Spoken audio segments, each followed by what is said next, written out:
Tonight on TV5 News at 8. I'm Mark Despotakis. Join me for complete election coverage from yesterday's elections coming up. Also, 911 may be relocating. Will this affect you? Find out coming up. Jen Bellevino. What will the rest of the week bring us? Will it bring us flurries, sunshine? I'll have your complete weather watch forecast coming right up. Plus, what lies ahead for Election 2000? Dr. Barry Sweet joins us with a preview later. I'm Don Erstens, and coming up in sports, the Orioles get a new skipper and the Pens are winless at home. Plus, Carolyn Kelly is in with the entertainment. All this and more as TV5 News brings coverage closer to home.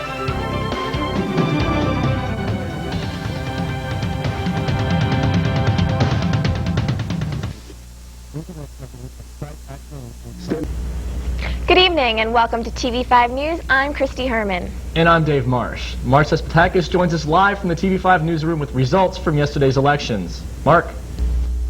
Thanks, Dave. Well, elections in Clarion County yesterday were certainly a big deal, with 3 new commissioners being elected and also a referendum on the ballot for the county auditors versus county controller. I spoke with the county election department today. They told me there was a 50% turnout yesterday, and we have the results for you tonight of the candidates elect. It's tonight's top story. Election night in Clarion County proved to be one of the most exciting in recent years. Here is a recap of the results. The county commissioner race winners were Donna Hartle, receiving the most votes with 27%, followed by John Shropshire with 20%, and David Seipert receiving 17%, edging out Glenn Watson by merely 56 votes. Mary Jane McCall retained her position as prothonotary, winning well over half of the vote. In the Register Recorder race, Greg Mortimer retained his seat, winning almost 3/4 of the vote. In the County Treasurer race, Teresa Snyder won with a large majority. The Auditor's race showed a re-election of incumbents Ralph Minnick, James Barger, and Greg Fowler. Also on the ballot was a question that, if passed, could have changed the role of the 3 auditors into a single county controller. That referendum was voted against by 2/3 of the county voters. And in the final countywide race, Mark Aaron defeated Ron Elliott in the county district attorney race. So there were a lot of big elections this time, and especially the county commissioner race. Now, coming up later in the show, we're going to have a special feature for you. Last night, I sat down with some of the commissioner candidates and the auditor candidates, and we're going to have their discussion about the future of Clarion County. That's coming up later in the show. For now, live in the newsroom, I'm Mark Despotakis. Back to you, Dave. Thanks, Mark. Earlier today, a gunman opened fire in Seattle's Wallingford neighborhood at a building in the North Lake shipyard. The casualty toll stands at 2 killed and 2 injured. 1 man died at the scene, and the second victim died later at Harborview Medical Center. A 3rd person is still in critical condition at the hospital, and a 4th is less seriously hurt. Police say one of the survivors told them that only 4 people were in an office when the gunman came in, and that none of the 4 knew his identity. Police and dogs are currently looking for the gunman, with the search extending into some nearby residential neighborhoods. We will keep you updated as the story unfolds. And preliminary plans for the rehabilitation of the former county jail into county office space calls for the relocating of the 911 control center. The move is part of a $200,000 project. Clarion County Director of Emergency Management Joseph McEwen is not sure how he feels about the move. He wonders if it is better and worth the time and money. The county received a matching $100,000 State Historical and Museum Commission Preservation Grant to help finance the project. Clarion County Director of Central Accounting R. Scott Kiefer believes the county will be ready for the single auditor's arrival on November 8th. ZA Services were hired last to help Kiefer prepare for the 1998 single audit. The 4 weeks of service from ZA will cost over $15,000. This will help through the transition of Kiefer's arrival and the departure of Department former Director of Central Accounting Nancy Murray. All of the tire debris has been removed from the site of a tire fire last spring in Paint Township, but other materials found at the site, some of them hazardous, must be removed.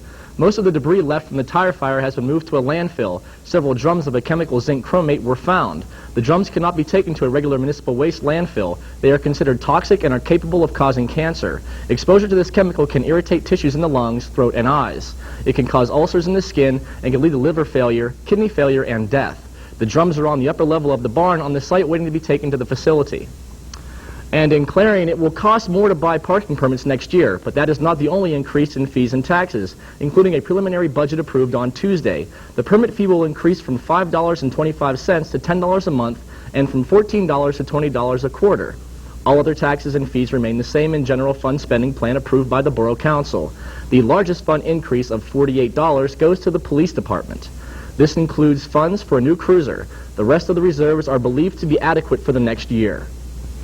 A woman is accused of murdering her boyfriend and will be charged with voluntary manslaughter instead. Authorities are checking the murder case against Catherine Laverty. They wanted to investigate further into the claim that she stabbed Thomas Johnson in the liver in self-defense on May 2nd at a hunting camp in Glippen Township. A coroner's jury recommended earlier that Laverty be charged with voluntary manslaughter, and prosecutor Scott Andrasi filed the charge Monday. If convicted of the charge, Laverty could face 3 to 9 years in prison. The couple had been arguing about whether Laverty could ride an all-terrain vehicle. A group of Pennsylvania environmental organizations has filed suit against the state and federal agencies that oversee mining operations. They claim that their bonding process does not protect the water quality. The suit may have prompted the Department of Environmental Resources to tighten its bonding procedure and set up a study group. The group says that the actions are too little, too late. The Pennsylvania Federations of Sportsman Club, PA Trout, the Pennsylvania chapter of the Sierra Club, the Tri-State Citizens Mining Network, and the Mountain Watershed Association filed the suit. Talks have been productive, but not enough progress has been made to avoid the suit. New Bethlehem Education and Outer Space will now be linked together at Red Bank Valley High School. NASA is sending a Telescience Resource Kit, or TREC. The kit is a new computer software system that enables scientists to remotely operate their space station experiments from anywhere in the world. The Red Bank Valley High School is one of 25 schools selected to participate in the procedure. Teacher Dan Carey participated in a 2-week summer program at Marshall Space Center in Huntsville, Alabama. Participants were told about the TREC program and the need to test the device. One of the project's goals is to make using the space station economical for companies that may wish to place experiments on board. Now, when TV5 News returns, 2 candidates pass away, but still winning yesterday's elections. And 2 women from southwestern Pennsylvania have defeated their male counterparts from the other edge of the state. Plus, Dr. Sweet from the Clarion University Political Science Department joins us with his take on the Election Day atmosphere. All this and more as TV5 News brings coverage closer to home.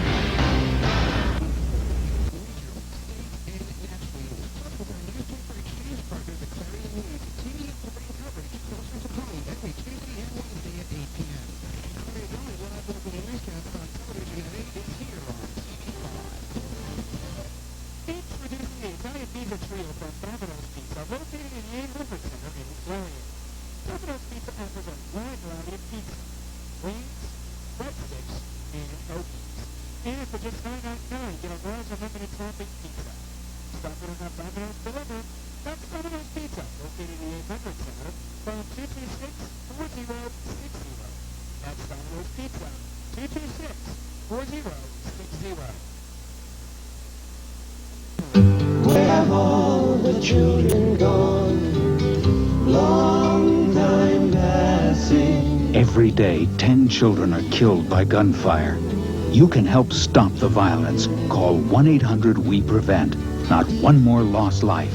Not one more grieving family. Not one more. Gone to graveyards one by one. Oh, when will we ever learn? News travels fast. That's why you need the speed and accuracy of a news team that brings coverage closer to home. Every Tuesday and Wednesday night, join TV5 News for Clarion's only live local newscast on television at 8. Tune in for the latest in regional, state, and national news. Plus, with our newspaper exchange partner, the Clarion News, teaming up to bring coverage closer to home every Tuesday and Wednesday at 8 p.m. Clarion's only live local newscast on television at 8 is here on TV5. Introducing the Italian Pizza Trio from Domino's Pizza, located in the 800 Center in Clarion. Domino's Pizza offers a wide variety of pizza, wings, breadsticks, and hoagies. And for just $9.99, get a large unlimited topping pizza. Stop in or have Domino's deliver. That's Domino's Pizza, located in the 800 Center. Phone 226-4060. That's Domino's Pizza, 226-4060. This is TV5 News at 8, anchored by Christy Herman. Dave Marsh, Jen Bevavino with TV5 Weather, Don Ursich with Sports, Now, from the news team bringing coverage closer to home, this is TV5 News. At this time, we at TV5 would like to apologize for not being able to bring you live, continued coverage of last night's local elections. Due to the inclement weather, we could not successfully broadcast our signal to our receiving station. Now, we are as frustrated as you, and we have taken necessary steps to avoid the occurrence of any similar problems in the future. A Pennsylvania mayor and councilwoman who died last week was re-elected last night. A 10-year veteran of the West Easton Borough Council, Rosandra Sandy DePaul, passed away last Wednesday but was still on the ballot. She received 104 votes, 4 more than the fourth-place finisher, according to unofficial returns from last night. And New Freedom's Democratic Mayor Charles Flynn, who died of an apparent heart attack at age 51, outpolled his opponent 329 to 314 votes. In both cases, they say Borough will appoint someone to fill the spot. Republican businessman Jim Roddy staged an improbable upset over Democratic Cyril Wecht to become the first ever Allegheny County executive. Roddy will take office in January as the top policymaker in the state's second largest county, and he will have to work with a newly created council that is mostly Democratic. Roddy pledged to work across party lines. He relied on a high crossover vote in mostly Democratic Allegheny County. A former prosecutor who has been criticized for the way he handled a 1995 fatal shooting by a former housing authority officer lost his bid to be Allegheny County District Attorney last night. 49-year-old Christopher Conrad openly criticized the winner, 42-year-old Stephen Zappala, when the DA was appointed last year and fired Conrad. Voters stuck with Zappala last night, putting him into office with 2/3 of the votes. Conrad faced problems when he handled the inquiry into Jerry Jackson's fatal shooting. Women from southwestern Pennsylvania defeated men from southeastern Pennsylvania to claim a pair of 10-year terms in the state Superior Court. Party labels appeared to matter less to voters than geography and gender, as they elected Republican Judge Maureen Lally Green and Pittsburgh lawyer Deborah Todd, a Democrat, to 10-year terms on the appellate court. Lally Green and Todd defeated Democratic Judge Burl Schiller and Philadelphia Common Pleas Judge Richard Klein. And last night, our own Christy Herman had a chance to speak with Dr. Barry Sweet of our Political Science Department regarding the election 2000. Here's part of her interview. What lies ahead for the election 2000? Can we break down the Republican candidates? Yes, the Republican candidates, I would start with George W. Bush, governor of Texas. He's the obvious front runner. And then probably the next most likely candidate is John McCain, senator from Arizona, and then millionaire Steve Forbes. Right now, like I said, George Bush is way out front, but John McCain is closing in New Hampshire, and George Bush is going to start devoting some more resources to New Hampshire, start making some more appearances there to make sure that he hangs on to his lead in New Hampshire. Steve Forbes, as I said, has spent a lot of his own money, but is having relatively little success this year in terms of getting a lot of support. Now, there are some lesser Republican candidates like Alan Keyes, also Senator Hatch from Utah, and also Gary Bauer, in charge of the Family Research Council.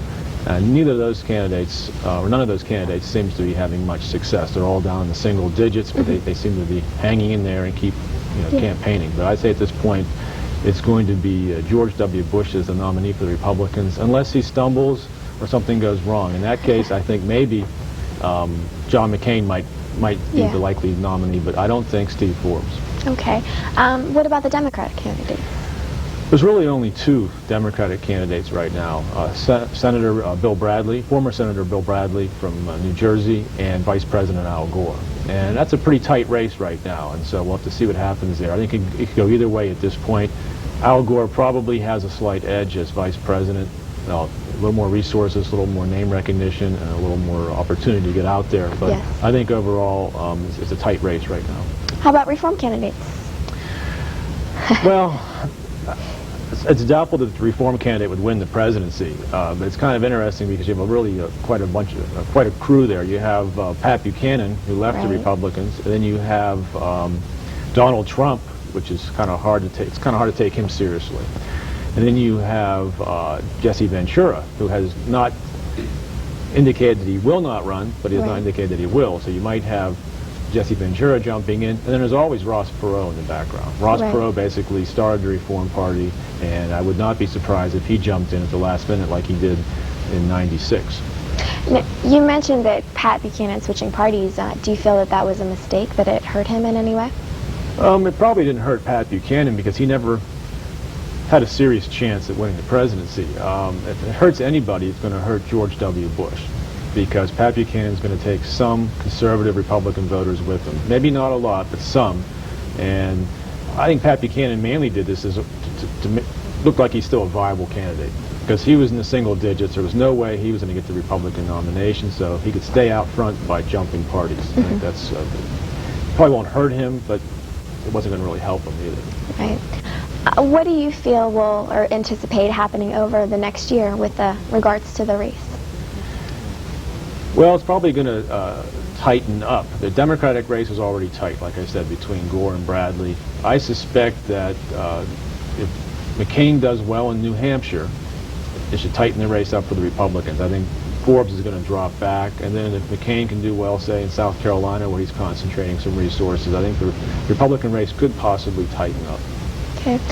What do you expect voter turnout to be like this year? You mean for 1999 or 2000? For 2000. 2000? Coming ahead. Coming ahead. I don't think it'll be particularly high. Really? You think it's going to be rather low? Yeah, I think so, because the economy seems to be doing well. People really aren't even that concerned about politics. Right, the younger impression. So.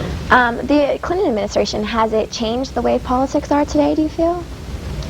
Hurt that in any way? Is that another reason that you feel that voter is going to be down, that there's less regards for political powers?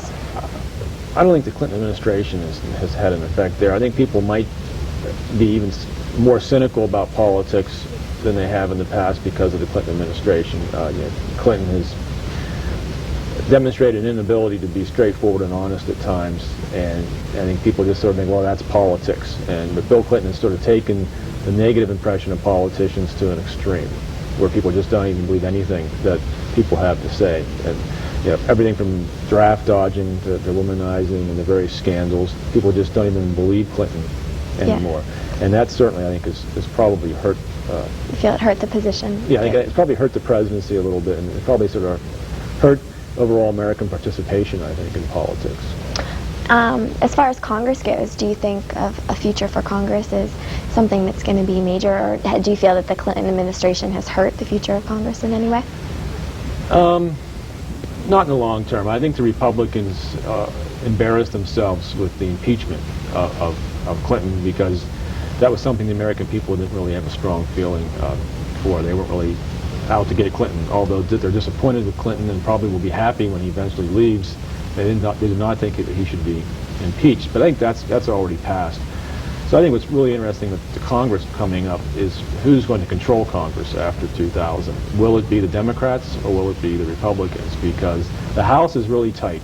That could go either way. The Democrats could get control of the House. The Senate, the Republicans should be able to maintain control, but it's possible the Democrats could take control of the Senate. So I think that's what's really going to be interesting, is after the 2000 race, who has control of Congress. Okay. We'll get more on this after the commercial break. Tune in more for TV5 News.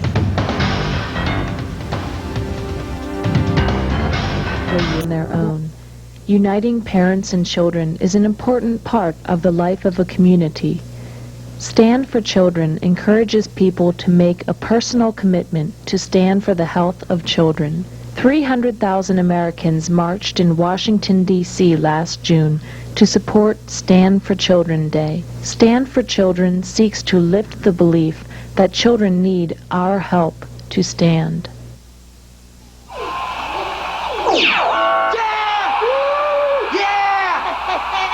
the man? It's my birthday. I'm the man. It's my birthday.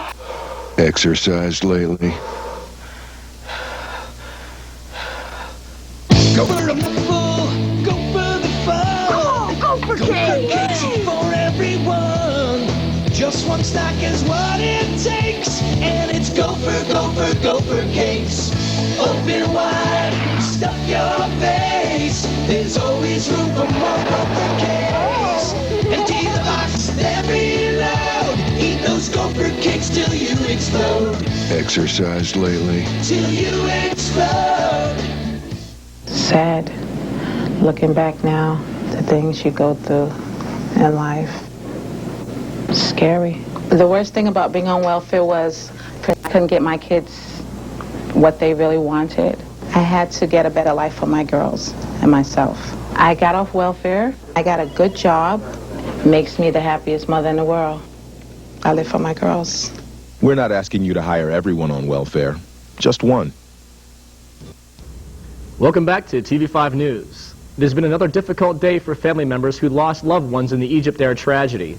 Officials in Newport, Rhode Island, the command post for search operations, say some relatives were overcome with grief and emotion and they had to be taken to the hospital this morning.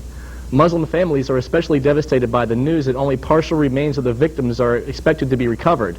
Without a body, families cannot follow traditional Muslim death rites.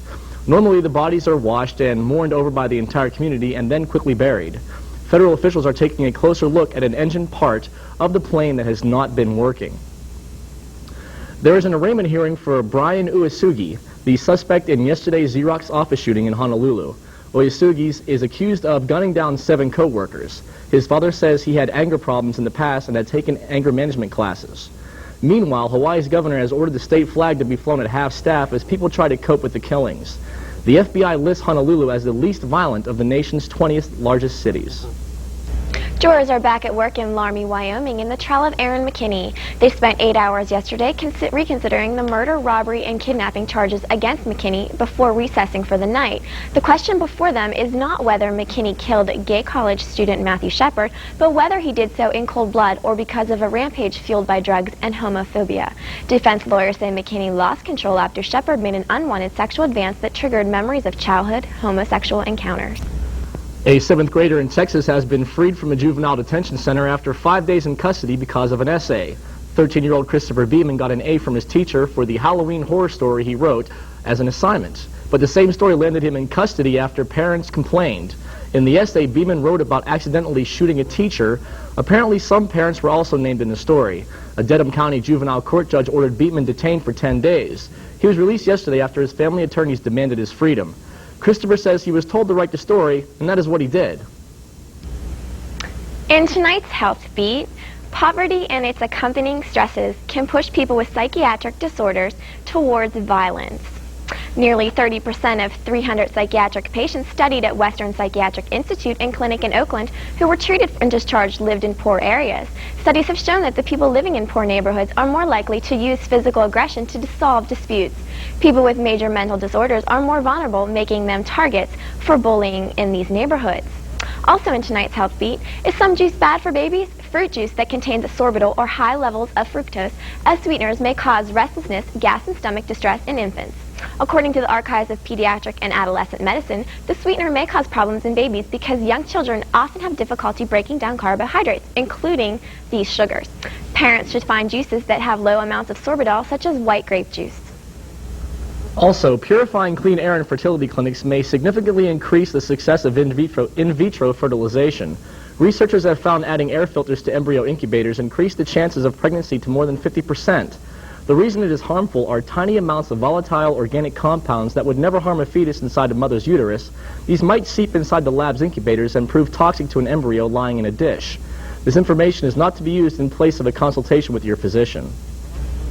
Snow dusted a few spots in Erie this morning. Pennsylvanians' first significant snowfall landed in Meadville, Crawford County. They received 1.5 inches of snow in Amity Township in Erie County, and they got 1.2 inches. The rest of us, including Clarion and the Pittsburgh area, only saw flurries. It was enough to remind us that winter is upon us, but not enough to build snowmen or to make snow angels. Joining us now is Jen Bevavino live in the TV5 Weather Center with a look at your local forecast. Jen? Good evening. I'm TV5's Jen Bevavino taking a brief look at Clarion's current and extended weather conditions. Glancing behind me at our satellite imagery map, you will notice that at the moment we are engulfed in a major amount of precipitation. Today you may have noticed that we had some scattered flurries throughout the day. Although they did not stick to the ground, I did see some scattered spots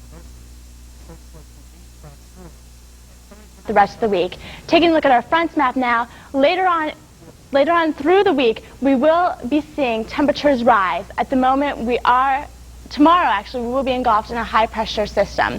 Taking a look at our highs map, you will notice that we were high today in the upper 30s region. We had a high of around 35 today. Taking a look at our lows map now, you will notice that we are low into the 20s region. We will see temperatures rising throughout the rest of the week. Taking a look at our precipitation map now, our final map, you will notice that we did have some scattered snow showers, although once again, these will not be happening throughout the rest of the week. We will be seeing partly sunny skies with temperatures rising high into the 50s region. Taking a look at our 5-day planner now, you will notice that for Thursday it will be partly sunny with a high of 51, a low of 24. For Friday, sunny with a high of 58, a low of 34. For Saturday, partly cloudy with a high of 34, a low of 34. For Sunday, partly cloudy, a high of 45, a low of 27. And for Monday, partly sunny with a high of 45 and a low of 25. That's Clarion's current and extended weather conditions. Back to you, Dave and Christy. Thanks, Jen. Stay tuned to TV5 News as we will be bringing you a rundown of Pennsylvania election results along with more from our interview with Dr. Sweet.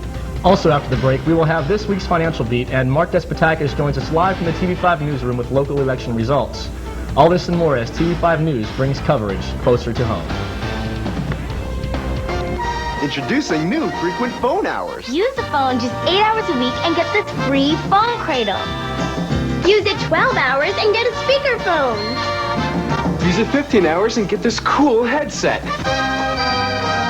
Or stay on the phone 20 hours a week And get a pasty complexion. flabby body, and a great new nickname at school. Exercised lately?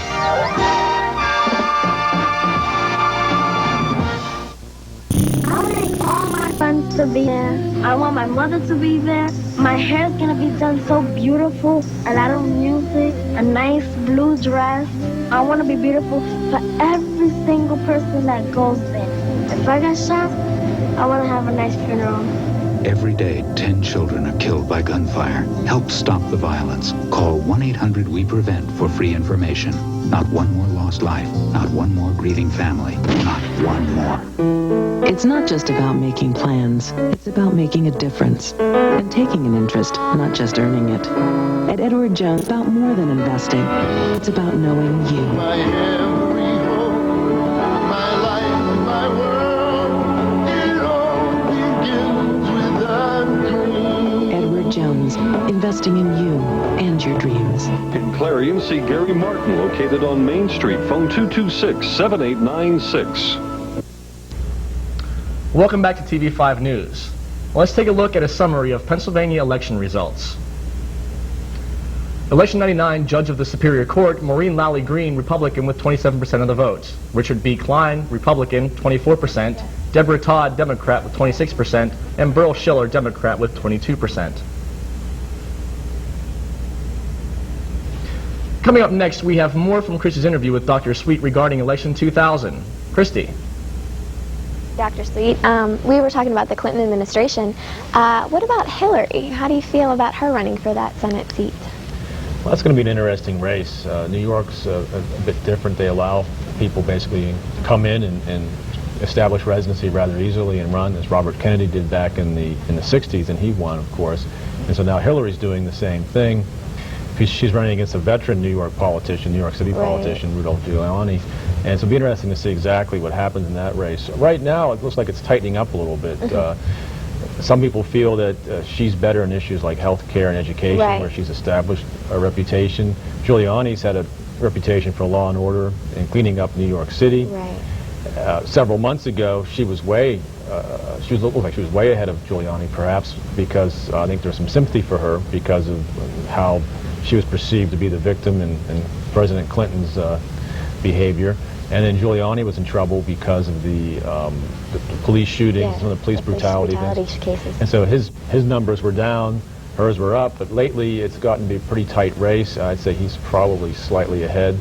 And we'll see what happens in terms Do you think that her moving with Bill is going to help the situation out? Because I know they were looking at a prospective house in the area. Well, she definitely has to move there. She has to be has to be a resident of New York in order to officially run, and so that should help. Although there's a bit of a stink about that too, because they've gotten some loans and financial support to help buy the home, which looks a little bit suspicious. More like whitewater type stuff. Do you think her connection with Bill is going to hurt her in the long run, or with the president, or is that going to help her out with the publicity from him? Let's be honest. If she were not the first lady, would she even have a chance? True. I mean, so I think that certainly Bill Clinton has done some things that are going to hurt her, but if she had not been married to him, or if she was not married to him, there's no way she'd even have a chance for this. So I mean, she's basically running on the fact that she's the first lady. Right. So. George Bush, how do you feel that the cocaine drug questions have hurt him or influenced his campaign at all? That has seemed to die down. I don't think it's going to be a big issue. I was kind of surprised they even brought up drugs, because after Bill Clinton, after Bill Clinton, who would even think that drugs would be an issue? After all, he's the president who said that he smoked pot but did not inhale. Maybe George Bush could say the same thing. He didn't actually inhale, but I think it's going to die down, and yeah, I think it will, unless somebody comes forward and actually says he's done cocaine in the last, say, 20 years, which I don't think is going to happen. No. Right. Okay, Donald Trump is a prospective candidate for the running. Do you think he'll run, or do you think that he has a shot? He may have a shot at getting the Reform Party nomination. He does not have a shot at winning the presidency. I don't think people would take him seriously. There's been an ad on TV lately with Donald Trump playing with a potter's wheel, throwing putty around, or Right. I don't really think that people will take him seriously as a politician. He's never run before, and he doesn't really have any experience. No, but with financial backing, I mean, a lot of times people can be persuaded to... Well, yeah, just like Steve Forbes. And again, I don't think Steve Forbes has any chance of winning either. Donald Trump, I think, some people have accused him mainly of doing this to promote himself. Promote his casinos, promote his hotels, and so forth. Which is a good aspect to get there. Yeah, it could be. It could be just publicity.